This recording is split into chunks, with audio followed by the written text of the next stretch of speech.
IELTS listening module এই বিষয়টা কি, কিভাবে ভালোভাবে সলভ করা যায়, কেমন ধরনের প্রশ্ন আসতে পারে, আইএলসে লিসনিং মডিউলটা কিভাবে আমাকে ফেস করতে হবে, কী ধরনের সমস্যা আমি ফেস করতে যাচ্ছি, কিভাবে এর বেসিক ইমপ্রুভ করা যাবে, এটার স্কোরিংটা কিভাবে হয়, আমি পরীক্ষাটা কিভাবে দিব, আমি নিজে কিভাবে প্রিপারেশন নিব, এই সমস্ত ধরনের কোয়েশ্চেন আপনার মাথায় ঘোরাফেরা করছে, তাহলে আজকের লেসনটি শুধুমাত্র আপনার জন্য। Welcome to my channel IELTS care. আমি চেষ্টা করছি আমার এই চ্যানেলকে আইএলসের জন্য ওয়ান স্টপ সার্ভিস হিসেবে তৈরি করার জন্য। আপনার আইএলস রিলেটেড যে কোনো ধরনের সমস্যার সমাধান আপনি যেন এখানে পেয়ে থাকেন। আপনার যদি প্রায়োরিটি বেসিস কোনো টপিকে লেসনের প্রয়োজন হয়ে থাকে তাহলে দয়া করে আমাকে কমেন্টে জানাবেন। আমি চেষ্টা করব আপনার ওই লেসনে খুব দ্রুত ভিত্তিতে লেসন মেক করে দেওয়ার জন্য। আপনার যদি মক টেস্ট দেওয়ার প্রয়োজন থাকে, আপনি নিজেকে যাচাই করতে চাচ্ছেন, আপনি লাইন বাই লাইন অ্যাসেসমেন্ট চাচ্ছেন কিভাবে করা যেতে পারে, then you can contact with me. I will conduct your mock test and will tell you where is your problem and how to solve. তো চলে আসি আজকের আলোচনায়, সেটা হচ্ছে আইএলস লিসনিং। আমি ধরে নিচ্ছি আপনি আইএলস লিসনিং সম্পর্কে কিছুই জানেন না। একদম শুরু থেকে ধরেন আজকের ভিডিওতে আপনি জানবেন আইএলস লিসনিংটা আসলে কি। সেখান থেকে আমি স্টার্ট করছি একদম শুরু থেকে, কিভাবে আপনি একদম ভালো একটা রেজাল্ট পর্যন্ত যাবেন, সম্পূর্ণ জার্নিটাই আপনাকে বলবো। সর্বপ্রথম আপনার কাজ হচ্ছে আগে আপনার আইএলস লিসনিংটা কেটে জানতে হবে। আপনি যদি আইএলস এক্সামের কথা চিন্তা করেন, সেখানে যে রিটেন পার্টের এক্সাম হবে সেখানে 3টা পার্ট একসাথে হবে, লিসনিং, রিডিং এবং রাইটিং। সর্বপ্রথম যে টেস্ট যেটা দিয়ে আপনার আইএলস এক্সাম শুরু হবে সেটা হচ্ছে লিসনিং। লিসনিংয়ে যেটা হবে, আপনার হাতে একটা কোয়েশ্চেন আউটলেট থাকবে অথবা কোয়েশ্চেন বুকলেট থাকবে। 40টা প্রশ্ন থাকবে ওই কোয়েশ্চেন আউটলেটের মধ্যে। এই 40টা কোয়েশ্চেন টোটাল 4টা পার্টে বিভক্ত থাকবে। Part 1 question 1 to 10, part 2 questions 11 to 20, part 3 questions 21 to 30, part 4 question 31 to 40। প্রত্যেকটার আলাদা আলাদা বিস্তারিত আলোচনা আছে, আমরা সামনে আসব। এই যে 40টা প্রশ্ন আপনি পেলেন, এইটা এখানে আপনার হাতে শুধু প্রশ্ন আছে, এটার আনসার কোথায় আছে? আনসারের জন্য হচ্ছে আপনার অডিও শুনতে হবে। একটা অডিও বাজানো হবে পরীক্ষার সময়, আপনি নিজস্ব হেডফোন পাবেন, আপনার পার্সোনালাইজড যতগুলো পরীক্ষার্থী থাকবে সবাই পার্সোনালাইজড হেডফোন পাবে, সেটা দিয়ে আপনারা হচ্ছে অডিও শুনবেন। ওই যে অডিওতে দেখবেন 4 রকমের অডিও পাচ্ছে। একটা হচ্ছে ডিসকাশন টাইপ, একটা হচ্ছে আপনার ডকুমেন্টারি টাইপ, আরেকটা হচ্ছে গ্রুপ ডিসকাশন, আরেকটা হচ্ছে প্রেজেন্টেশন টাইপ। এই যে 4 রকমের অডিও আছে, ওই 4 রকমের অডিওর ভিতরে আপনার হচ্ছে এই কোয়েশ্চেনগুলো আপনি আনসার পাবেন। এখন অডিও যখন বাজছে ওই মুহূর্তে আপনি শুনবেন এবং যেটা আপনার কাছে আনসার মনে হবে সেইটা আপনার কোয়েশ্চেন আনসারে, মানে আপনার যে কোয়েশ্চেন এখানে খসড়া আকারে উঠিয়ে ফেলতে হবে। তারপর যখন অডিও বাজা শেষ হয়ে যাবে, তারপর হচ্ছে আপনাকে 10 মিনিটস টাইম দেওয়া হবে মূল আনসার শিটে আনসারটাকে ট্রান্সফার করার জন্য। সর্বপ্রথম আমি যেটা করব, আপনার এই যে টোটাল 1 থেকে 40 পর্যন্ত পুরো কোয়েশ্চেনটা দেখতে কেমন সেটা আপনাদেরকে এখন কম্পিউটার স্ক্রিনে নিয়ে দেখাবো। যে আনসার শিটে আপনি আনসারটা নিয়ে যাবেন সেটাও আপনাদেরকে দেখাবো। যখন আপনি আনসার শিটে উঠাবেন তখন কিছু রুলস ফলো করতে হবে, যেগুলো না জানলে আপনার পুরো এক্সামটাই মাটি হয়ে যাবে। সেগুলোও আজকে আপনাদেরকে ওইখানে নিয়ে যেয়ে দেখিয়ে দিব, যেন আপনার ভুল না হয়, যেহেতু আপনি মাত্র নতুন শুরু করেছেন। তবে তার আগে আসি, আমাদের দেশের স্টুডেন্টরা নর্মালি আইএলস লিসনিংয়ে কেমন ধরনের ভুল করে থাকে। নর্মালি হচ্ছে আইএলস লিসনিংটা অথবা লিসনিংটাকে যদি বলি যে কোনো ভাষার, এটা হচ্ছে একটা রিসেপটিভ স্কিল। আমি যদি নর্মালি ইংরেজি শুনে অভ্যস্ত না হই তাহলে আমি কখনোই আইএলস লিসনিংয়ে ভালো করতে পারবো না। সো আমাকে আমার এভরিডে লাইফের ভিতরে আইএলস লিসনিংয়ের যে অভ্যাসটা, এটাকে নিয়ে আসতে হবে। I need to be accustomed with the culture of listening English. যেমন আপনারা একটু খেয়াল করে দেখবেন, আমরা বাংলা মানে সাবকনশিয়াস মাইন্ডে বুঝি, রাইট? কোথায় কি বলতেছে না বলতেছে একটু শুনলে আরেকটু বোঝা যায় কি বলতে পারে।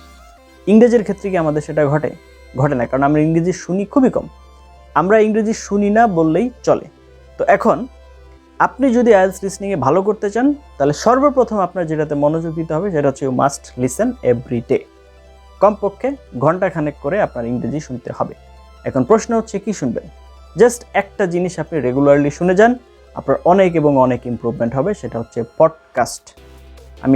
আপনি কম্পিউটার স্ক্রিনে এখন দেখতে পাচ্ছেন, আমি তারপরে স্পেলিং বলছি, PODCAST, পডকাস্ট। আপনি প্রতিদিন পডকাস্ট শুনবেন। মজার বিষয় হচ্ছে এই যে লিসনিংটা, টোটাল 40টা প্রশ্নের ভিতরে আপনি দেখবেন প্রায় 25 থেকে 30টা কোয়েশ্চেন হচ্ছে শূন্যস্থান। সবগুলো মোটামুটি এখানে সবগুলো কোয়েশ্চেন হচ্ছে শূন্যস্থান, মানে ম্যাক্সিমাম 70 কোয়েশ্চেন থাকবে হচ্ছে আপনার শূন্যস্থান। এই শূন্যস্থান করার ক্ষেত্রে আমাদের বাংলাদেশের স্টুডেন্টদের সবচাইতে বড় সমস্যা যেটা দাঁড়ায় সেটা হচ্ছে স্পেলিং মিস্টেক।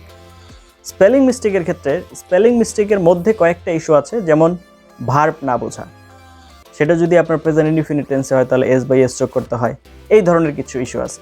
সিঙ্গুলার প্লুরাল না বোঝা, আপনার হচ্ছে কিছু ওয়ার্ড আছে বাই ডিফল্ট প্লুরাল, সেগুলোকেও সিঙ্গুলার ধরে ফেলা, যেমন ফিজিক্স, ইকোনমিক্স, এগুলো হচ্ছে বাই ডিফল্ট আপনার সিঙ্গুলার, কিন্তু এদের শেষে এস আছে। এই ধরনের কিছু আছে, এগুলো আমরা বিস্তারিত আলোচনায় যাব সামনে স্টেপ বাই স্টেপ। আপনি জাস্ট আমার এই চ্যানেলটা ফলো করেন এবং এই প্লেলিস্টে চোখ রাখেন, দেখবেন আপনার লিসনিং রিলেটেড যত সমস্যা আছে আশা করি এখান থেকে আপনি সলিউশন পেয়ে যাবেন।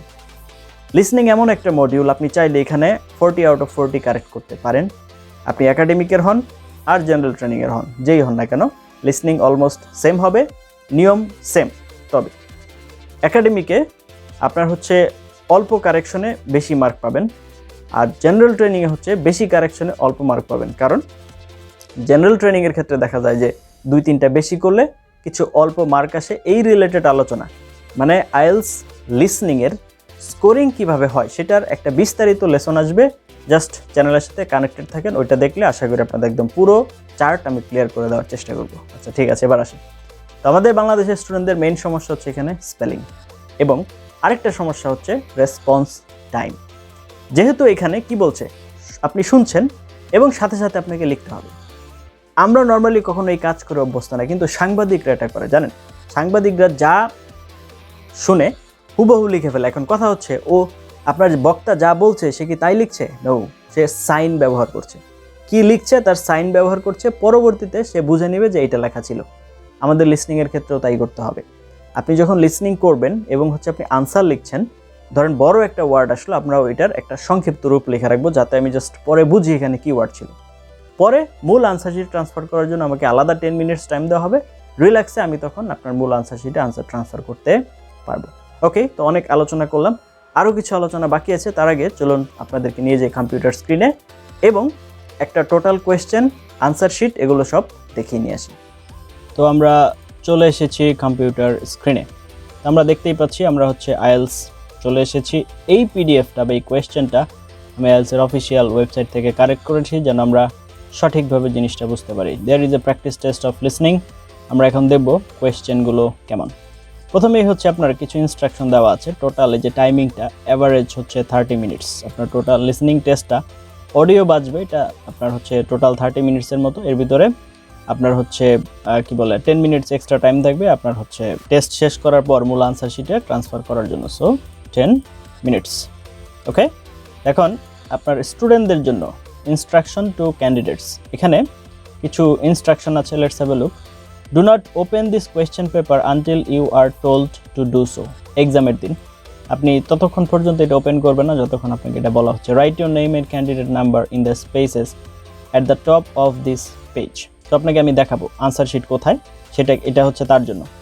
Listen the instructions for each part of the paper carefully. আপনার প্রত্যেকটা কোয়েশ্চেনের আলাদা ইনস্ট্রাকশন দেওয়া আছে। আনসার অল দ্য কোয়েশ্চেন্স, সবগুলো কোয়েশ্চেন আনসার দিন, because there is no negative marking. While you are listening write your answers on the question paper. Question পেপারে অন্তত শর্টকাটেও লিখে ফেলতে হবে। 10 মিনিটস টাইম দেওয়া হবে আপনাকে এক্সট্রা।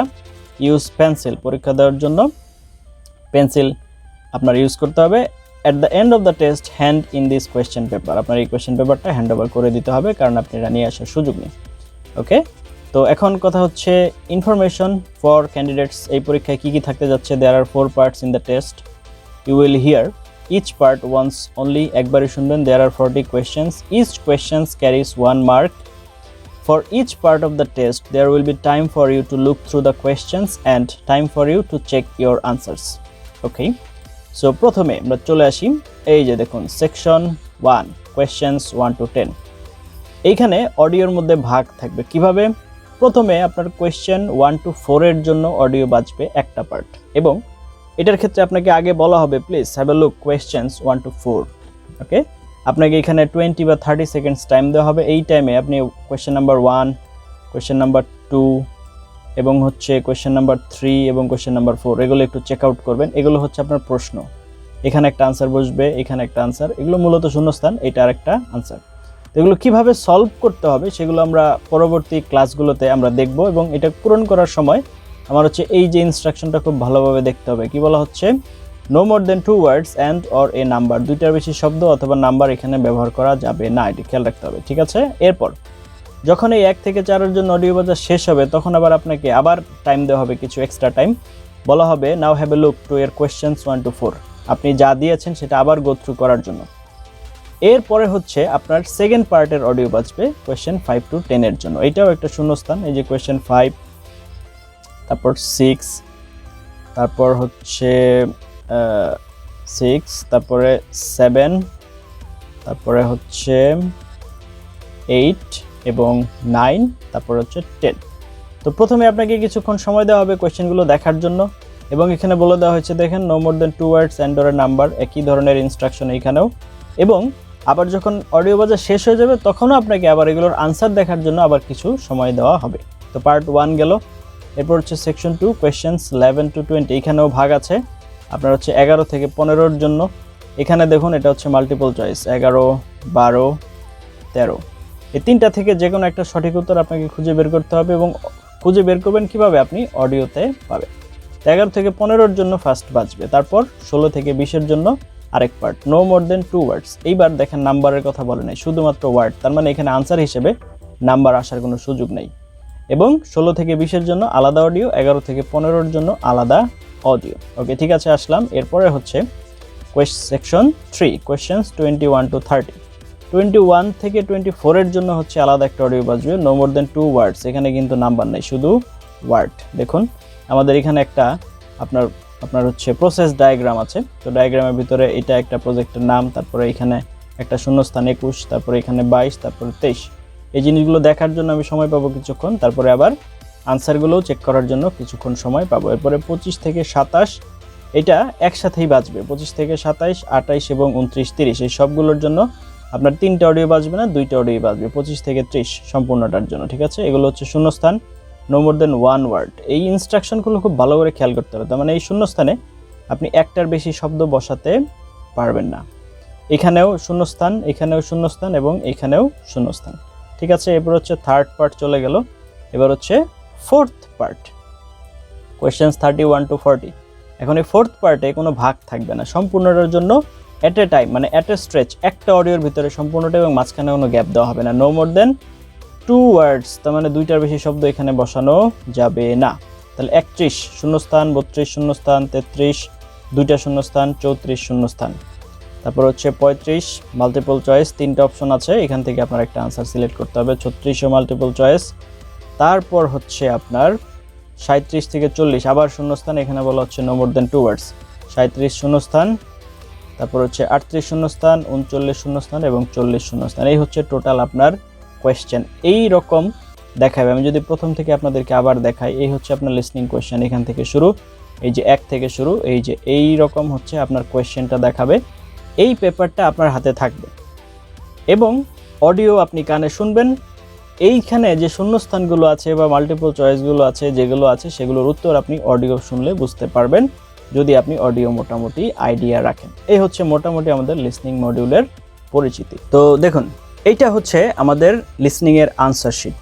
ওকে, আনসার শিট, এখানে আমাদের কিছু ইনফরমেশন আছে, সেন্টার নাম্বার, এটা হচ্ছে আপনি যে সেন্টারে এক্সাম দিবেন তাদের একটা নিজস্ব ইউনিক কোড আছে, তো সেই কোডটা এখানে বসাতে হবে, যেখানে আপনি হচ্ছে মানে পূরণ করে দিবেন, যে নাম্বারটা ধরেন 6 আর 7, তো আমি পূরণ করে দিলাম। এরপরে হচ্ছে অবশ্যই পেন্সিল ব্যবহার করতে হবে, এটা বলে দিয়েছে এটা পূরণ করার জন্য। ক্যাপিটাল নেম আপনার হচ্ছে ফুল নেম হচ্ছে ক্যাপিটাল লেটারে লিখতে হবে, এই যে এখানে ব্লক লেটারে আপনি লিখে দিবেন। এরপর হচ্ছে ক্যান্ডিডেট নাম্বার, এটা মূলত হচ্ছে আপনার কি হয়, আপনার পাসপোর্টের যে নাম্বারটা হবে সেটা এখানে আপনি বসিয়ে দিবেন। ঠিক আছে, এরপরে হচ্ছে আপনার এই যে ডে এর ক্ষেত্রে টেস্টের যে ডেটটা হবে, ডে কত, মান্থ কত এবং ইয়ার কত আপনি এখানে বসিয়ে দিতে পারবেন। এরপরে হচ্ছে আপনার এই যে আপনার ঘর, এগুলোতে আপনার আনসারগুলো বসবে 1 2 3 4 5। লিসনিংয়ে ম্যাক্সিমামে হচ্ছে শূন্যস্থান থাকে এবং মাল্টিপল চয়েস এগুলো থাকে, তো সেক্ষেত্রে এই ক্ষেত্রে মনে করেন যে আপনার অবশ্যই খেয়াল রাখতে হবে যে আমি যেন সঠিক নাম্বারটার আনসার সঠিক নাম্বারে বসাই। ধরেন 1 নাম্বার কোয়েশ্চেনের আনসারটাই যেন আমি 1-এ বসাই, 2-এরটা যেন 2-এ বসাই। অনেক সময় এরকম ঘটে, আপনি 2 পান নাই, 3 পেয়েছেন, 3-এরটা আপনি মানে ভুলবশত এক্সামের একটা চাপ থাকার কারণে আমি ভুলবশত এখানে বসিয়ে ফেলছি, তাহলে কিন্তু 3-এরটা 2-এ চলে আসছে। আমি সঠিক উত্তর পাওয়ার পরেও, কারণ এটা বসার কথা ছিল 3-এ, বসেছে 2, আমার কিন্তু ভুল হয়ে যাবে, রাইট? তো এই বিষয় এইভাবে আমাদের 40 পর্যন্ত পূরণ করে যেতে হবে। এই রকম একটা আনসার শিট আপনি পরীক্ষায় পাবেন। এই জিনিসটা জাস্ট আপনাকে একটু পরিচিত করে দিলাম। লাস্ট 10 মিনিটস টাইম পাবেন, আর লিসনিং টেস্ট শেষ হওয়ার পরে আপনি টোটাল 10 মিনিট সময় পাবেন এখানে মূলত আনসার শিটটাকে, মানে মূল আনসার শিট এখানে ট্রান্সফার করার জন্য। আশা করি একটা লিসনিংয়ের টোটাল কোয়েশ্চেন কেমন হয় আপনার মোটামুটি আইডিয়া হয়ে গিয়েছে। কোন আনসার শিট আপনার ট্রান্সফার করতে হবে সেটাও আপনার আইডিয়া হয়ে গিয়েছে। এখন কথা হচ্ছে, আইএলস এক্সাম কিন্তু আপনাকে অবশ্যই পেন্সিল দিয়ে দিতে হবে, সুতরাং আপনার পেন্সিল দিয়ে লেখার অভ্যাস আজকে থেকে শুরু করতে হবে। এটা যদি আপনি করতে না পারেন তাহলে কিন্তু আপনার সমস্যা। সুতরাং প্রতিদিন আপনার হচ্ছে কি করতে হবে, লিসনিং করতে হবে। এখন আমি বলেছি যে আমরা হচ্ছে কি আমাদের লিসনিংয়ে মূল সমস্যা কি, আপনার বানান ভুল হয় আমাদের। এর চাইতেও আরও গোড়ায় আরেক সমস্যা আছে, সেটা হচ্ছে আমরা রেগুলারলি শুনি না। আপনি যদি রেগুলারলি ইংরেজি না শুনেন তাহলে কিন্তু আপনার লিসনিং আপনি ভালো করতে পারবেন না। সুতরাং আপনাকে এটা অবশ্যই মেনে নিতে হবে এবং আপনাকে এটা অবশ্যই চেষ্টা করতে হবে, প্রতিদিন লিসনিং করার চর্চা করতে হবে। কি শুনবেন? পডকাস্ট। জাস্ট আপনি গুগলে যে অথবা ইউটিউবে যে সার্চ দিবেন PODCAST, পডকাস্ট থেকে সার্চ দিবেন, প্রতিদিনই আসে। এভরিডে আপনার যেটা ভালো লাগে সেটা শুনেন, প্রতিদিন ঘন্টাখানেকের উপরে প্র্যাকটিস করেন। আর আইএলস লিসেনিংয়ের পার্ট 1, পার্ট 2, পার্ট 3, পার্ট 4 সবগুলোর স্পেসিফিক লেসন আসবে। আপনি জাস্ট এই চ্যানেল ফলো করুন, আশা করি আপনার সমস্ত সমস্যা আইএলস লিসনিং রিলেটেড আপনি এখান থেকে পেয়ে যাবেন। এতক্ষণ পর্যন্ত সাথে ছিলেন তার জন্য অনেক ধন্যবাদ। আজকের লেসনটা যদি আপনার সামান্যতম উপকার হয়ে থাকে তাহলে অবশ্যই ফ্রেন্ডস অ্যান্ড ফ্যামিলির সাথে শেয়ার করতে ভুলবেন না।